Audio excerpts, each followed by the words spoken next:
1 hectare for $5. That is totally inadequate.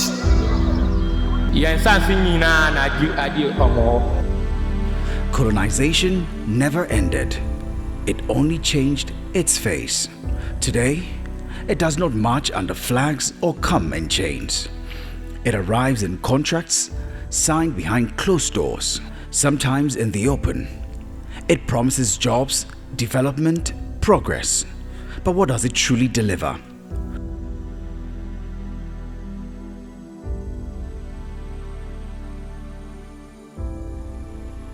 In the heart of West Africa, where ancient traditions meet modern ambitions, a quiet crisis is unfolding. In Ghana, land is more than soil. It is survival. It feeds families. It carries culture. It ties the living to their ancestors and secures the future for generations yet to come. To take it away is to erase a people's story. We are here in Breniwasi. Our journey to Breniwasi started in Cameroon, where we were tracking a case of land grabbing and injustice against the people of Dian in southern part of Cameroon. The same company had acquired land in Ghana, here in Breniwasi. And that is how our research led us to Breniwasi. I am Nana Tidibokura Odamba II, Paramount Chief of Unturbo Traditional Area and the patron to African Faith and Justice Network. African Faith and Justice Network is an advocacy group from America who advocate for African lands, especially land grabbing in Africa, where multimillionaires, investors come to acquire land and stand to cheat the people they take the lands from them. So this group came 2014 to the land of Unturbo, Brewaniasi. And yet, across Africa and here in Ghana, land is vanishing, sold, leased, or grabbed by powerful corporations and foreign investors with shady background. Sometimes for as little as $5 a hectare. We were leasing 1 hectare for $5 is inadequate, woefully inadequate. The money they are giving to us is not helping us, because I will lease my land for 1 year and get only 50 cedis per acre. For 50 years, for 75 years, 99 years, contracts that stretch longer than a human lifetime, land gone forever. They came and met the chiefs of Asukoko. They sent them to hotels to entertain them, not fearing the conditions that will come later. And later on, when they prepared their agreement, lease agreement, the people saw that they have put themselves into trouble. There was nowhere they can go to get relief from this trouble. In actual fact, they didn't see it from the onset, but the youth of the landlords got up that no, their future is being damaged by these their elders. My father was over 70 years when he leased out the land. We later realized that he leased a hectare of land for 50 Ghana cedis, which was equivalent to $5. Before you sign any agreement, you need to know what is in the agreement. You have to get somebody who is a legal person to read and explain to you the details of that agreement. But we never had something like that. They took us to the hotel, the 15 family members. We, the family heads, we formed the committee of the landowners. When it was time for us to eat, they told us to order for anything we wanted. And I ordered for Guinness beer. When you get up, you sign. And we did that one after the other for all the 12 family heads. That is where I said, we did not know the content of the agreement. We were thinking that by so doing, well, our children and generations will benefit. They call it investment. But for the farmers who can no longer plant, for the families forced from their homes, for the rivers poisoned and the forests stripped bare, this is not an investment, a quiet invasion, an attack not with guns, but with pens.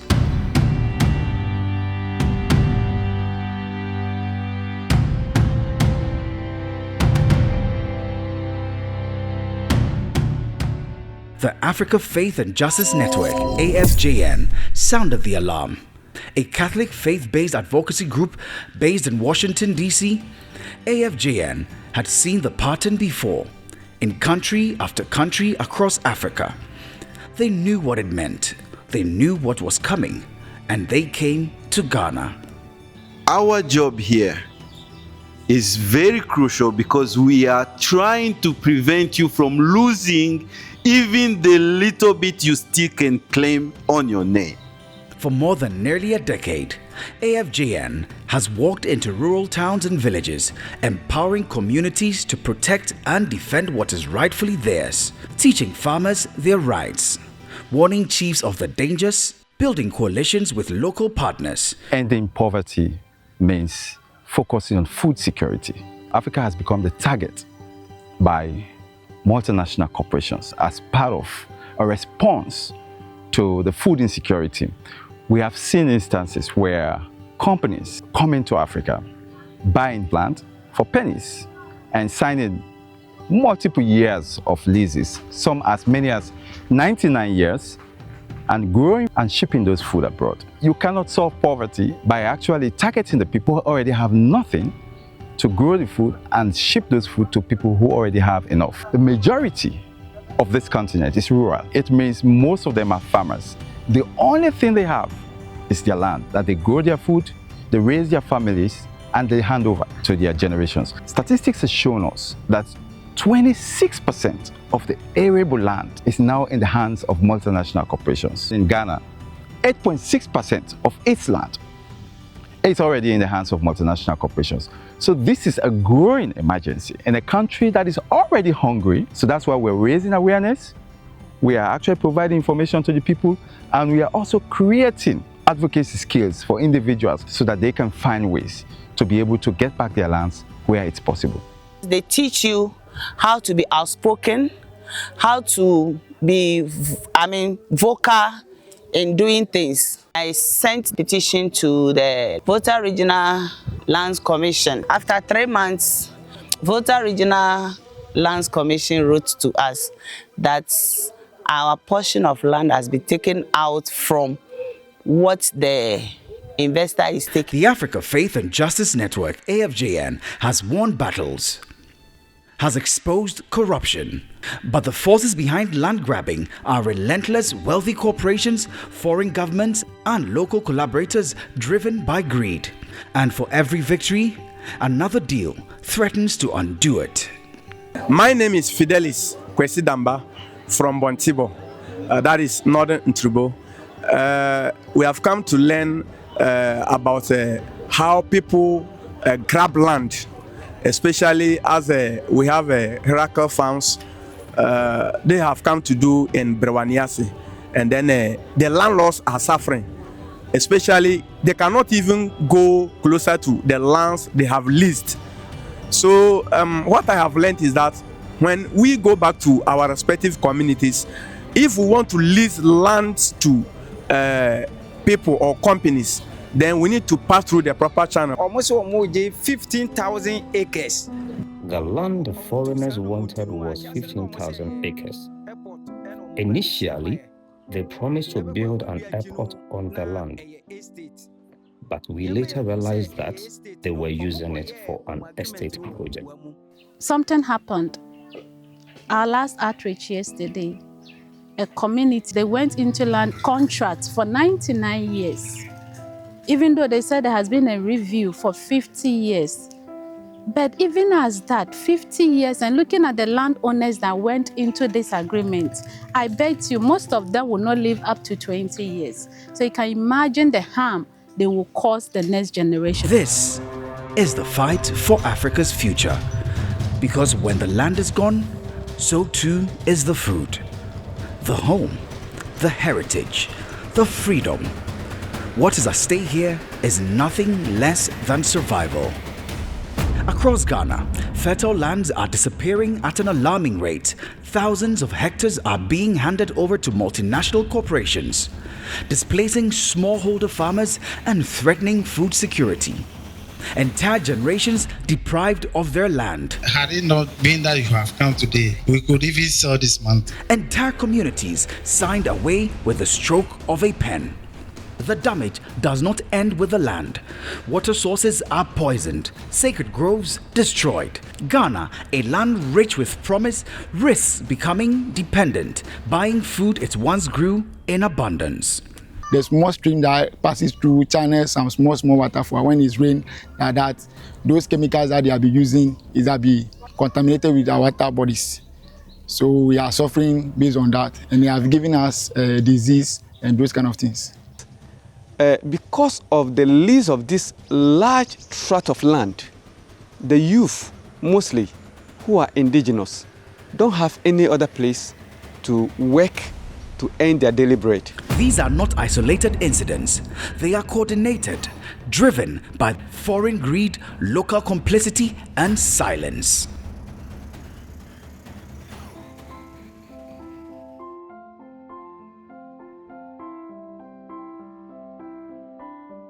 This is why the Africa Faith Justice Network, AFJN, chose not to remain silent. For a decade, they have stood in the gap. They have trained communities to read the fine print. They have exposed predatory deals. They have prevented land losses and restored land to villages who thought it was lost forever. But the struggle is steep. The resources are few and the enemy is powerful. Africa Faith and Justice Network effort to bring awareness to the global community, particularly to Africa, about land grabbing is that land is the only resource that is ours and we can claim it. If we lose our land, we lose our independence, we lose our sovereignty. We lose our food sovereignty, our seed sovereignty, and our political sovereignty. Whoever controls what you eat controls you. In the cities, life goes on as usual. Markets overflow with food, restaurants bustle, and families sit to eat in comfort, unaware that the very ground that feeds them may be slipping away. AFJN calls us to stand, to resist secrecy, to demand fairness, to stop agrocolonialism, to protect and defend the land not only for ourselves but for generations yet to come. Because the land does not belong to us alone. It belongs also to those whose footsteps we have not yet heard. We do not inherit the land from our ancestors. We borrow it from our children, and now our children are watching.